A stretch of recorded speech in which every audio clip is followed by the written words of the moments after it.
সামনে রেখে কিছু দিনই আলোচনা করব। আল্লাহ পাক আমাদেরকে কবুল করুন, সকলে বলেন আমিন। যে সূরাটা তেলাওয়াত করলাম, এই সূরাটা আল্লাহ তাআলা নাজিল করছেন। এই সূরা নাজিল হয়েছে মক্কা নগরীতে।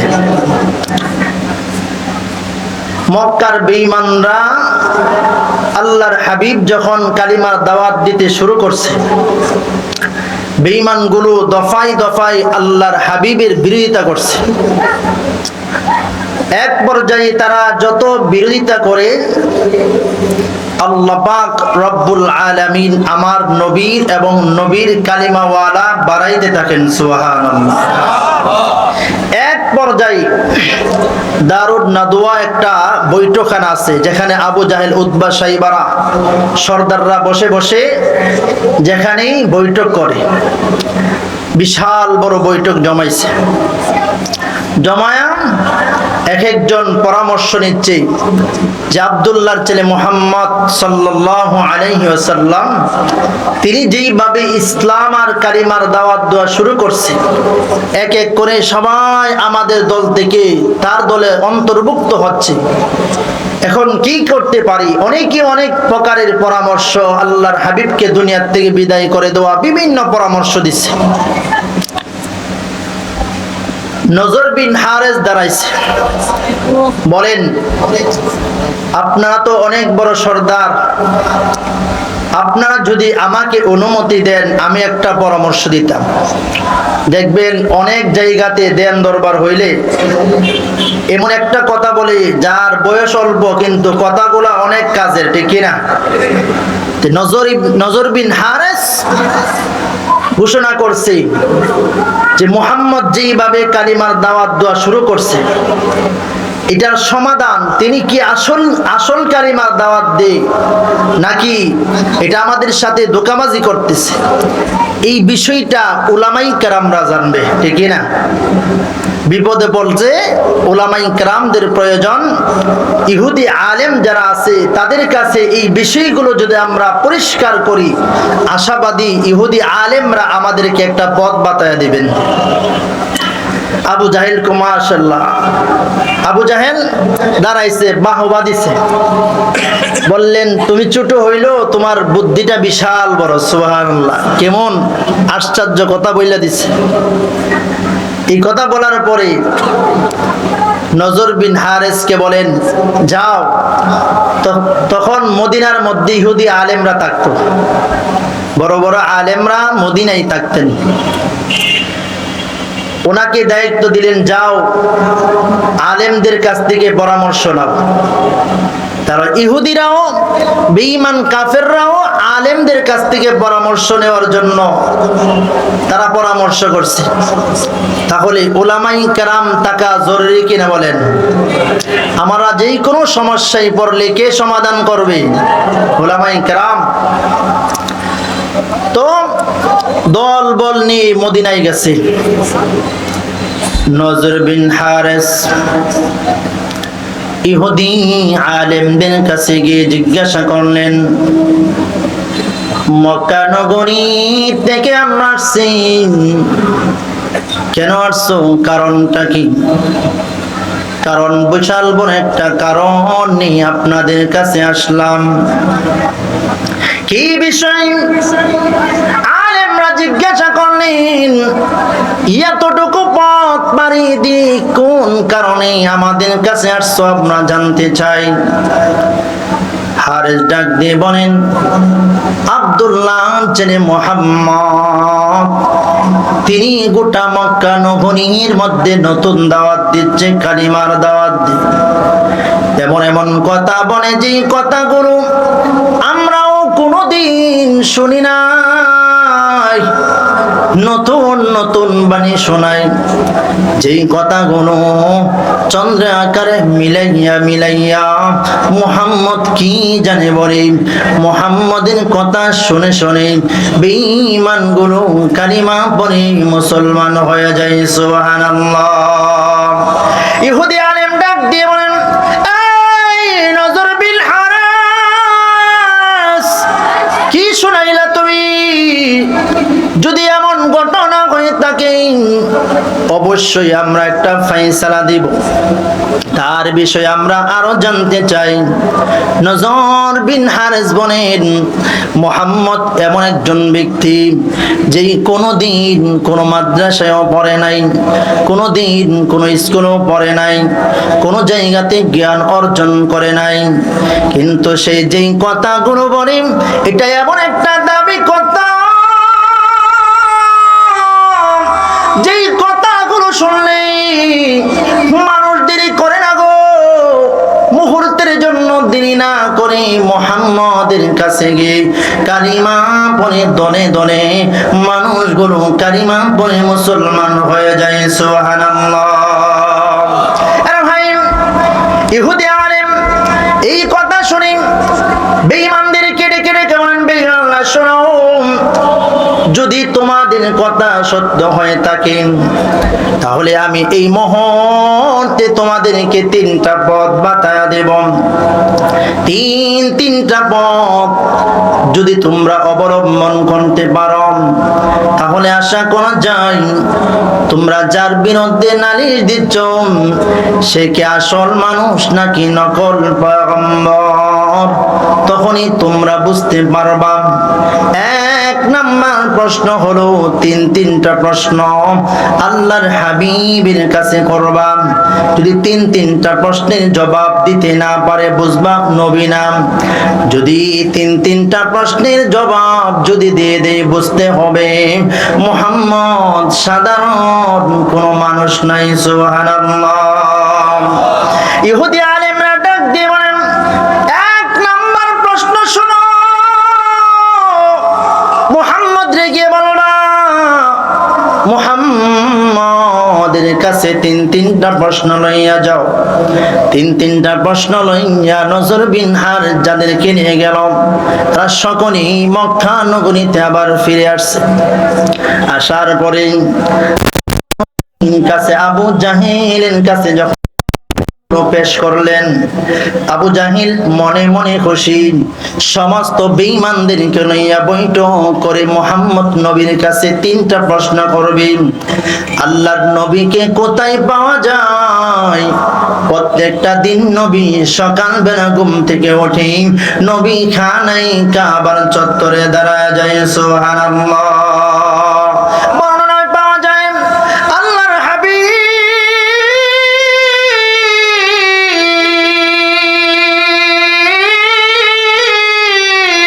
প্রত্যেকটা সময় খানায় কাবার দিকে তাকাইয়া, নবী যদি বসতেন খানায় কাবার দিকে তাকাইয়া বসতেন, কারণ নবী আমার মালিকের সাথে সম্পর্ক ঠিক না।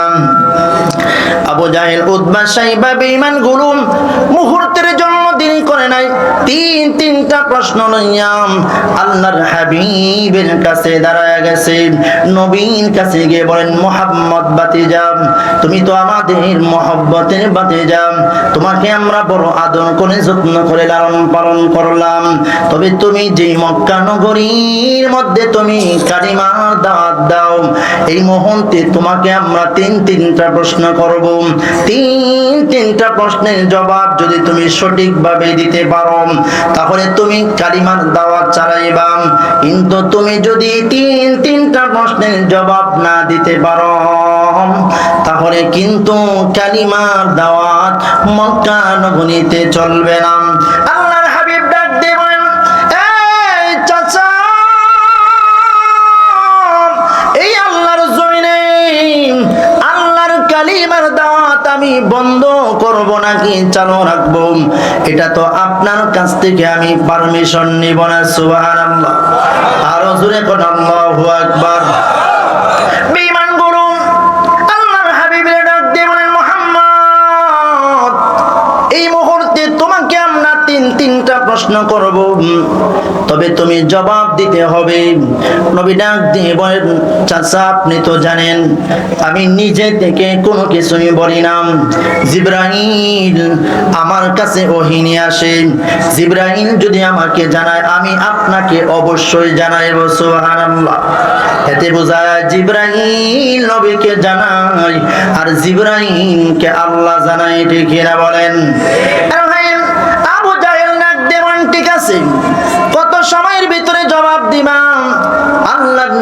বলেন 24 ঘন্টা সময়ের ভিতরে আপনাকে আমি জানায়া দিব।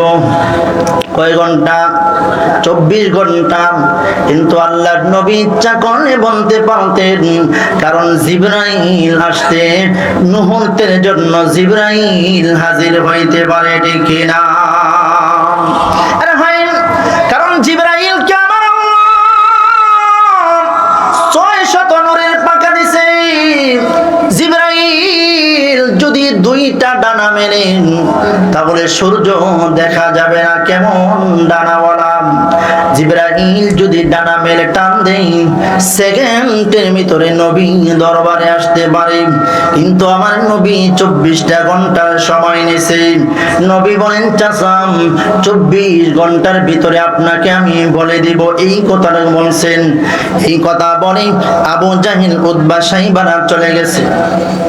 আল্লাহর নবী এইভাবে 24 ঘন্টার ভিতরে নবী বারবার জমিন থেকে আসমানের দিকে তাকায়। নবী আমার আসমানের দিকে তাকায়, তখন জিবরাইল আসবে গো।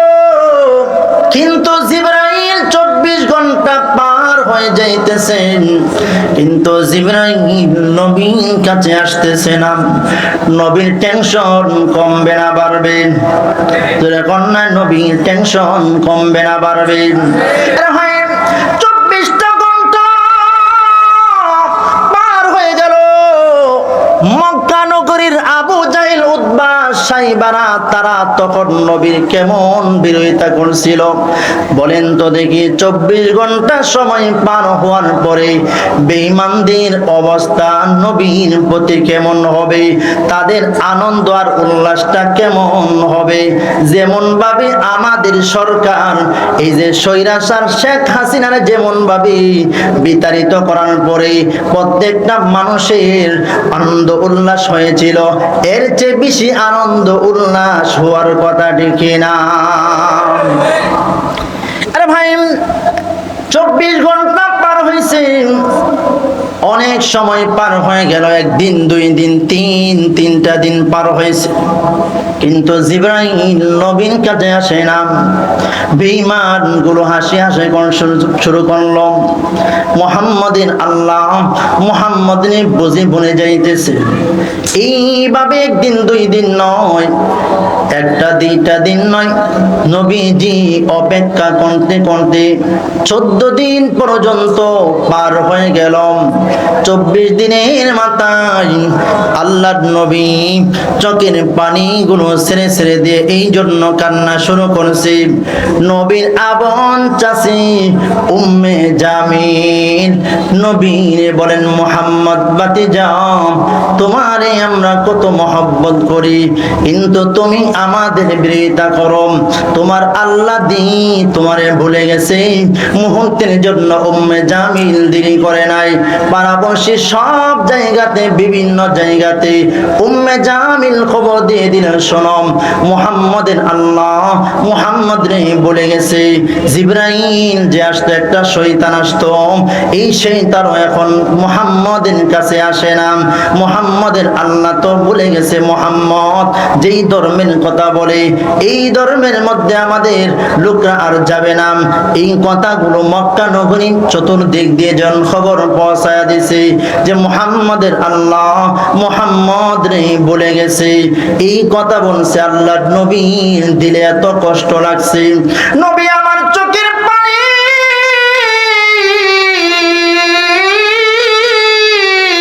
পানিগুলো ছেড়ে ছেড়ে দিয়ে রব্বে কারীমের দরবারে সিজদায় পড়ে গেল গো। নবী সিজদায় পড়া নবী এমন ভাবে কান্না শুরু করলো, নবীর চক্ষু যেন এমন ভাবে পানি জর্জর করে পানি পড়তেছে। নবী সিজদায় পড়ে মালিকের কদমে সিজদা লাগাইছে। চতুর্দিক দিয়ে আবু বকর ঘুরতেছে, কিন্তু নবীর ডাক দেওয়ার মতন সাহস করে না। আল্লাহর নবীকে আবু জাহিল কিন্তু 3টা প্রশ্ন করেছিল। 1 নাম্বার প্রশ্ন হলো, মুহাম্মদ বলো তো যে আল্লাহ রব্বুল আলামিন গোটা পৃথিবীর জমিনে এমন এক একজন মানুষ সৃষ্টি করেছে, যেই মানুষটা তামাম পৃথিবীর চতুর্দিক দিয়ে এক মাথা থেকে অন্য মাথা দুইবার ভ্রমণ করছে। সুবহানাল্লাহ। এমন একজন ব্যক্তি দুনিয়াতে আসছে, যেই ব্যক্তি এই দুনিয়ার এক মাথা যেখান থেকে সূর্য ওঠে আর যেখানে অস্ত যায় এই জায়গা দেখছে, এমন একজন ব্যক্তির নাম বলো। দ্বিতীয় নাম্বার প্রশ্ন, যে কিছু লোক বাড়ির থেকে বাইর হয়েছে, কত বছর পর্যন্ত তারা গুহার ভিতরে ঘুমিয়েছিল, এই বিষয়গুলো আমাদেরকে পরিষ্কার করো। তিন নাম্বার প্রশ্ন হলো রুহু এটা কি, রুহুটা এটা কি, এটার বিষয়ে আমরা জানতে চাই। তিনটা প্রশ্ন করছি। তো আল্লাহর নবী 14 দিন পর্যন্ত অপেক্ষা করছে। নবীর চাচি যখন এই কথাগুলো বলতে শুরু করলো, নবী চোখের পানিগুলো ছেড়ে ছেড়ে দিয়ে যখন কান্না শুরু করছে, এমন সময় জিবরাইল নবী দরবারে হাজির হয়ে গেছে। সুবহানাল্লাহ। 14 দিন পার হওয়ার পরে আল্লাহর নবীর দ্বারে জিবরাইল যখন আসছে, নবী যখন জিবরাইলকে ডাক দিয়ে বলেন, এই জিবরাইল,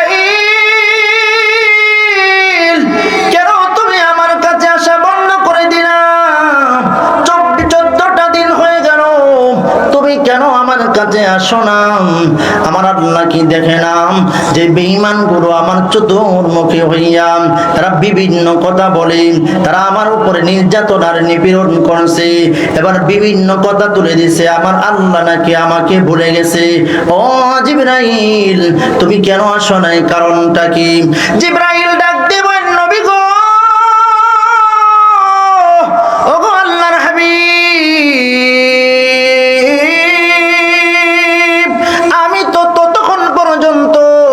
আসতে পারি না গো, যতক্ষণ পর্যন্ত মহান রব্বে কারীম আমাকে আদেশ না করে আমি ততক্ষণ পর্যন্ত আসতে পারি না। আল্লাহর নবী আমাকে যখন আদেশ করে আমি আপনার নবীর কাছে আসি। নবী জানেন না আমিও তো আপনার নুরানি চেহারাটা বারবার দেখার জন্য আমার মনটাও পাগল পারা হয়ে যায়। সুবহানাল্লাহ। আরে ভাই, জিবরাইল ডাক দিয়ে বলেন, নবী গো, আল্লাহ রাব্বুল আলামিন আপনি যে এতদিন পর্যন্ত কষ্ট করলেন, কান্না করছেন, কষ্ট পাইছেন, রব্বে কারীম সব দেখছে, সব জানছেন, কিন্তু আমার আল্লাহ জানে কোন কারণে আমার আল্লাহ আপনাকে এতদিন পর্যন্ত আমার আল্লাহ রেস্টে রাখছেন। কারণ হলো নবী, আপনার উপরে যদি ওহী নাজিল হইতে থাকে আপনি নবী অসুস্থ হয়ে যাইতে পারেন, কারণ ওহীটা বড় ভারী জিনিস। আপনার উপরে বারবার যদি ওহী নাজিল করে, আল্লাহ চাই না যে আল্লাহর বন্ধু কষ্ট পাক, এই জন্য আল্লাহ এতদিন পর্যন্ত দেরি করাইছে। আরেকটা কারণ হলো নবী জানেন না আমার আল্লাহ এই মুহূর্তে জানায় দিয়েছেন, নবী আপনি যখন আবু জাহেলের সাথে কথা দিয়েছিলেন যে 24 ঘন্টার ভিতরে আপনি এই কথাগুলো শোনায় দিবেন, প্রশ্নের জবাব দিয়ে দিবেন, তখন কিন্তু আপনি নবী ইনশাআল্লাহ বলেন নাই। যদি ইনশাআল্লাহ বলতেন তাহলে আল্লাহ সাথে সাথে জবাব দিয়ে দিত। সুবহানাল্লাহ। নবী আমার আল্লাহ রাব্বুল আলামিন গোটা পৃথিবীর মানুষদেরকে ইনশাআল্লাহর গুরুত্ব বোঝানোর জন্য আমার আল্লাহ রাব্বুল আলামিন এই মুহূর্তে এতদিন পর্যন্ত আমার আল্লাহ ওহী বন্ধ করে রাখছেন। অতএব এতে বোঝা যায় আল্লাহ চাই আপনার মাধ্যমে আপনার উম্মতরা জানতে পারবে যে ইনশাআল্লাহ শব্দটা ব্যবহার না করার কারণে আমার আল্লাহ 14 দিন পর্যন্ত জিবরাইলকে পাঠান নাই। অতএব আপনার উম্মতগুলো এখান থেকে শিখবে, প্রত্যেকটা কাজে করবে, প্রত্যেকটা সময়ে ইনশাআল্লাহ ব্যবহার করবে, ঠিক না? আরে ভাই, এই মুহূর্তে আল্লাহ রাব্বুল আলামিন আমাকে একটা সূরা পাঠ দিয়ে আমাকে আল্লাহ তাআলা পাঠাইছেন। আল্লাহ রাব্বুল আলামিন এই মুহূর্তে আপনাকে সন্তুষ্ট করার জন্য এতদিন যে আপনি কষ্টের অন্ধকারের কসম খেয়ে আল্লাহ বলে দিয়েছেন নবী আপনাকে আমার আল্লাহ ভুলে নাই।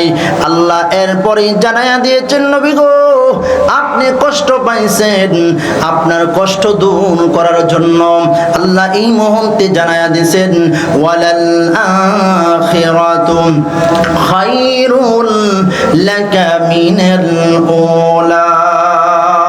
আল্লাহ রাব্বুল আলামিন ডাক দিয়ে বলেন হাবিব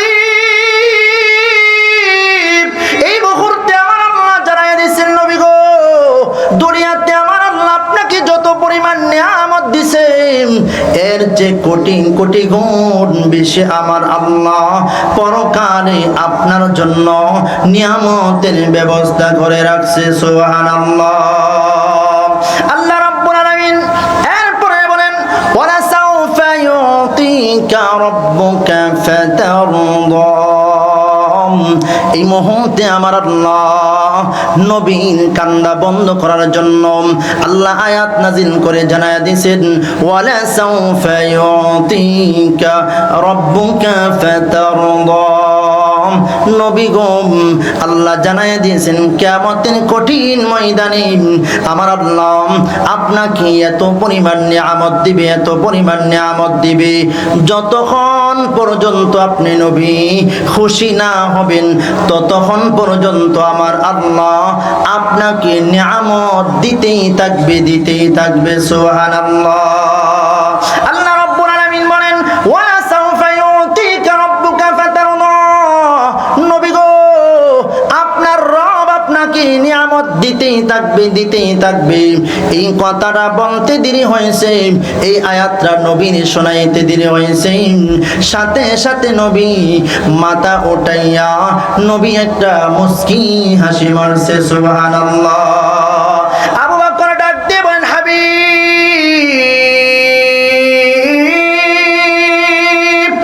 এতদিন পর্যন্ত আপনি চোখের পানিগুলো ছেড়ে ছেড়ে দিয়ে কান্না করছিলেন, এই মুহূর্তে আপনি কেন মুস্কি হাসি দিলেন? কারণটা কি? আল্লাহ রাব্বুল আলামিনের পয়গম্বর ডেকে বলেন আবু বকর জানেননি এই মুহূর্তে আমার আল্লাহ এমন একটা সুসংবাদ দিছে যে সুসংবাদটা শোনার পরে আমি নবী হাসি ছাড়া বসে থাকতে পারলাম না। কি বলছেন, কি বললেন? আল্লাহ বলছেন ওয়ালা সাউফা ইউতিকা রাব্বুকা ফাতারদা। আমার রব আমাকে এত পরিমাণ নিয়ামত দিবে যতক্ষণ পর্যন্ত আমি যতক্ষণ পর্যন্ত খুশি না হব ততক্ষণ পর্যন্ত আমার রব আমার এই নিয়ামত দিতেই থাকবে, দিতেই থাকবে। সুবহানাল্লাহ। এই আবু বকর শুন, ওই কিয়ামতের কঠিন ময়দানে সমস্ত মানুষগুলো যখন কিয়ামতের কঠিন ময়দানে দাঁড়াবে সেই দিন আমি নবী একটা মুহূর্তের জন্য আল্লাহ রাব্বুল আলামিন তখনই আমাকে খুশি করার কথা বলছে যতক্ষণ পর্যন্ত আমার উম্মতরে জান্নাতে না নিতে পারবো ততক্ষণ পর্যন্ত আমি নবী খুশি হব না। যতক্ষণ পর্যন্ত আমি খুশি না হব ততক্ষণ পর্যন্ত আল্লাহ নিয়ামত দিতেই থাকবে, দিতেই থাকবে। আবু বকর বলো না সেই দিন আমি উম্মত ছাড়া জান্নাতে যাব না, এর চেয়ে আনন্দের খুশির খবর আর কি হতে পারে? ঠিক না? আরে ভাই এতটুকু বলার পরে আমার আল্লাহ আবার দ্বিতীয় পাঠে বয়ান করলেন। এবার আমার আল্লাহ ভিন্ন ভঙ্গিমায় বয়ান করেন। আল্লাহ বলেন নবী বেঈমানগুলো কিছু বলছে এই জন্য আপনার মনে কষ্ট লাগছে, আপনি মনে মনে ধারণা করছেন যে আমি আল্লাহ আপনাকে ভুলে গেছি। নবী আমি আল্লাহ তো আপনাকে ভুলি না, কারণ আপনি আর আমার সম্পর্ক কেমন আপনি তো ভালো করে জানেন। নবী গো একটু স্মরণ করেন, একটু স্মরণ করেন। আপনাকে আমি আল্লাহ জায়গায় জায়গায় অভিভাবক বানায় দিলাম, আপনাকে জায়গায় জায়গায় মহব্বতের মানুষ আমি আল্লাহ তৈরি করে দিয়েছি। সুবহানাল্লাহ। আল্লাহ রাব্বুল আলামিন বলেন ওয়ালা সাউফা ইউতিকা রাব্বুকা ফাতারদাম আলাম ইয়াজিদকা ইয়াতীমান ফাআওয়া। আমার আল্লাহ রাব্বুল আলামিন এবার ভিন্ন ভঙ্গিমায় ওয়াজ করেন, নবীকে জানায়া দিলেন, নবী আপনি যখন এতিম ছিলেন গো পয়গম্বর, যখন আপনি দুনিয়ার জমিনে আগমন করবেন, আপনি নবী দুনিয়াতে আসার 6 মাস পূর্বে আপনার বাবা দুনিয়ার জমিন থেকে বিদায় হয়ে গেছে গো নবী। আমি আল্লাহ রাব্বুল আলামিন আপনার বাবা যখন দুনিয়া থেকে বিদায় হয়ে গেল গো, এতিম অবস্থায় দুনিয়াতে আসছেন, দুনিয়াতে আসার পরে আমি আল্লাহ আপনার জন্য অভিভাবক বানায়া দিলাম। শিশু অবস্থার মধ্য দিয়ে কিছুদিন যাওয়ার পরে একটু ধারণা করেন, আপনার মা আমেনা যখন আপনাকে লইয়া মক্কার বাজারে দাঁড়াইছিল, তখন আমি আল্লাহ আমেনার কান্না তখন আমি আল্লাহ ভুলতে পারি নাই, তখন আমি আপনি নবীকে ভুলি নাই। নবী আপনি জানেন না, ওই দিন আপনি যখন শিশু অবস্থায় ছিলেন, আপনাকে কোলে লইয়া আমেনা মক্কার বাজারে দাঁড়াইছে। কারণ হলো গ্রামগঞ্জ থেকে কবিলাই বনু সাদ গোত্রের মানুষেরা মক্কা নগরীর বড় বড় লোকদের বাচ্চাগুলো নিয়ে লালন পালন করে। আমি সেই দিন আপনার মা আপনাকে লালন পালন করানোর জন্য মক্কার বাজারে যখন দাঁড়াইছিল, তখন আমেনা তাকায় দেখি অন্য মানুষগুলো তার স্বামী তার সন্তানগুলোকে লইয়া লইয়া খেলাধুলা দেখায়, কিন্তু আমি সেই দিন তাকায় দেখি হযরতে আমেনা বাজারের কোনায় বসে বসে চোখের পানিগুলো ছেড়ে ছেড়ে দিয়ে কান্না করে। আর আপনি নবীকে সান্ত্বনা দেন, আরে আমার সন্তান, তোমার বাবা নাই। এই যে মক্কা নগরীর সমস্ত মানুষগুলো আজকে সন্তানগুলোকে কোলে লইয়া বাবা বিভিন্ন জায়গাতে খেলনা দেখায়, কিন্তু সন্তান তোমার বাবা আব্দুল্লাহ দুনিয়ার থেকে বিদায় হওয়ার কারণে আমি মা তোমার বিভিন্ন জিনিস দেখাইতে পারতেছি না। চোখের পানিগুলো ছেড়ে ছেড়ে দিয়ে কান্না করছিল। নবী গো, সেই দিন আমি আল্লাহ জিবরাইলের মাধ্যমে আপনার মায়ের কানে আমি আল্লাহ শোনায়া দিয়েছিলাম, সুবহানাল্লাযী আসরা বিআবদিহি লাইলাম মিনাল মাসজিদিল হারাম ইলাল মাসজিদিল আকসা। আল্লাহ রাব্বুল আলামিন ডাক দিয়ে বলেন, হাবিব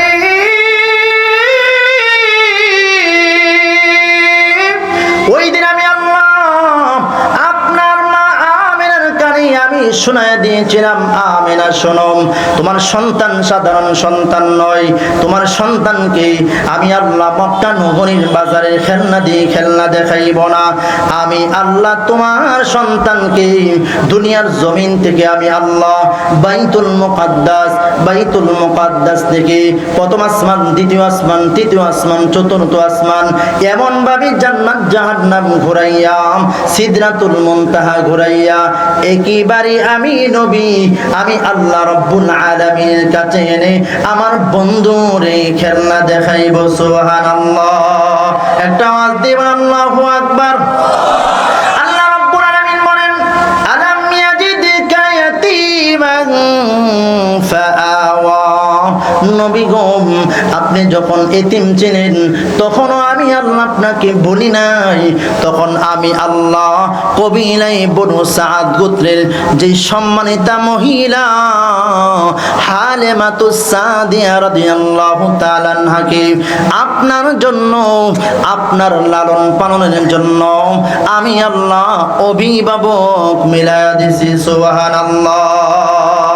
আল্লাহ রাব্বুল আলামিন জানায়া দিলেন, নবী তখন আমি আল্লাহ আপনাকে বলি নাই গো, আপনার মা যখন 6 বছর বয়সে আপনার মা দুনিয়ার থেকে বিদায় হয়ে গেল, তখন আমি আল্লাহ আপনাকে ভুলি নাই, আপনাকে আমি আল্লাহ ভুলি নাই। আমি আপনার মা যখন দুনিয়ার থেকে বিদায় হয়ে গেল, আব্দুল মুত্তালিবকে আপনার জিম্মাদারি বানায়া দিলাম। আব্দুল মুত্তালিব দুনিয়ার থেকে বিদায় হয়ে গেল। আব্দুল মুত্তালিব বিদায় হওয়ার পরে আবু তালিবকে আপনার জন্য আমি আল্লাহ অভিভাবক বানায়া দিলাম। সুবহানাল্লাহ। বেঈমানগুলো কিছু বলছে আর আপনি মনে কষ্ট নিয়ে চোখের পানিগুলো ছেড়ে ছেড়ে দিয়ে কান্না করছেন আর বলছেন আমি আল্লাহ আপনাকে বলে গেছি না গো নবী, আপনারে আমি আল্লাহ তখনও ভুলি নাই যখন আপনাকে আমি খাদিয়াতুল কুবরার মতন, যিনি আরবের 5 নাম্বার ধনী, এই খাদিয়াতুল কুবরাকে আপনার অভিভাবক বানায়া দিয়েছে। সুবহানাল্লাহ। আরে ভাই, খাদিয়াতুল কুবরার বাড়িতে আল্লাহর নবীর বয়স যখন 12 বছর হয়ে গেল, নবীর চাচা আবু তালিব ব্যবসার উদ্দেশ্যে রওনা করেছে।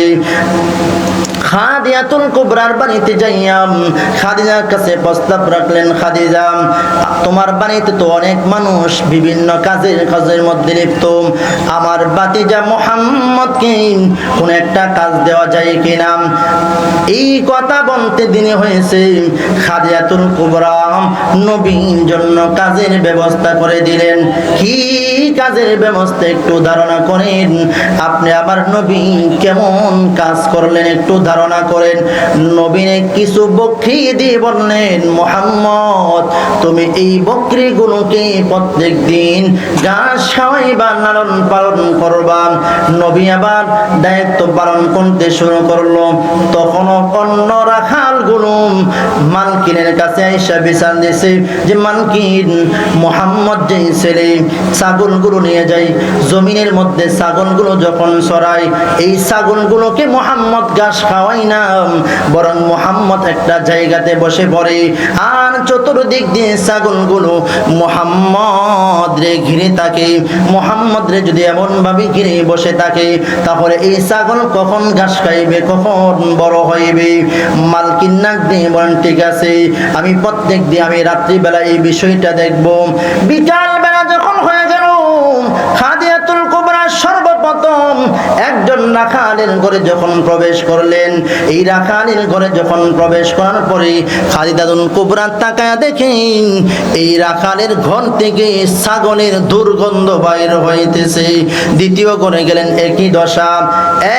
এক পর্যায়ে তিনি তাকায়া দেখে আল্লাহর নবী যেই ঘরের মধ্যে শুয়ে আছে, এই ঘরের মধ্যে যখন খাদিজাতুল কুবরা যখন গেলেন, খাদিজাতুল কুবরা যেই মাত্র নবীর ঘরে ছবি দিলেন, হঠাৎ করে খাদিজাতুল কুবরা তাকায়া দেখে ওই ঘরের ভিতরে এমন ছাগল থেকে সুঘ্রাণ বাইর হইতেছে যে সুঘ্রাণ কোনোদিন খাদিজাতুল কুবরা কোনোদিন এই সুঘ্রাণ শুনে নাই। সুবহানাল্লাহ। আরে ভাই, খাদিজাতুল কুবরা আল্লাহর নবীর ঘরে যখন প্রবেশ করলো গো, খাদিজাতুল কুবরা তাকায়া দেখি আল্লাহর হাবিব যেই ছাগলগুলো রাখে প্রত্যেকটা ছাগল এত সুন্দর যে ছাগলগুলোর দিকে তাকানোর জন্য মনে চায়। খাদিজাতুল কুবরা এবার আল্লাহর নবীর দিকে তাকাইলেন। খাদিজাতুল কুবরা যেই মাত্র আমার নবীর দিকে তাকাইলো, নবীর দিকে তাকানোর সাথে সাথে খাদিজাতুল কুবরা তাকায়া দেখে আল্লাহর নবী যেখানে ঘুমাইছেন প্রত্যেকটা এরিয়ার মধ্যে আকাশের চন্দ্র তারাগুলো নবীকে এমন ভাবে ছায়া দিতে শুরু করেছেন, উজ্জ্বল নক্ষত্র বিভিন্ন ভাবে আল্লাহর নবীর চতুর্দিক দিয়ে ঘেরাও করে রাখছে। ওই দিন থেকে খাদিজাতুল কুবরা নবীর জন্য পাগল পাগল হয়ে গেছে। সুবহানাল্লাহ। আরে ভাই, আল্লাহ বলেন আলাম ইয়াজিদকা ইয়াতীমান ফাওয়া, নবী গো আপনাকে আমি আল্লাহ অভিভাবক বানায়া দিলাম কেমন ভাবে একটু ধারণা করবেন। আরবের 5 নাম্বার ধনী আপনার জন্য পাগল হয়ে গেছে। এবার নবী বড় হইতে লাগলেন, নবী মাঠের মধ্যে বকরি চড়ায়।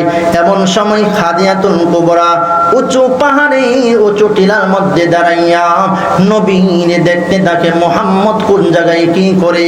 আল্লাহর নবীর দিকে যখন তাকায় খাদিজাতুল কুবরা তাকায়া দেখে চতুর্দিক দিয়ে রৌদ্র দেখা যায়, কিন্তু আল্লাহর নবী যেই জায়গার মধ্যে দাঁড়ানো সেই জায়গার মধ্যে কোনো রকমের রৌদ্র নাই। নবীজিকে আকাশের মেঘমালা নবীকে ছায়া দিতে থাকে। সুবহানাল্লাহ। আল্লাহর নবীর এই অবস্থা দেখে খাদিজাতুল কুবরা নবীর চাচা আবু তালিবের কাছে চলে গেল।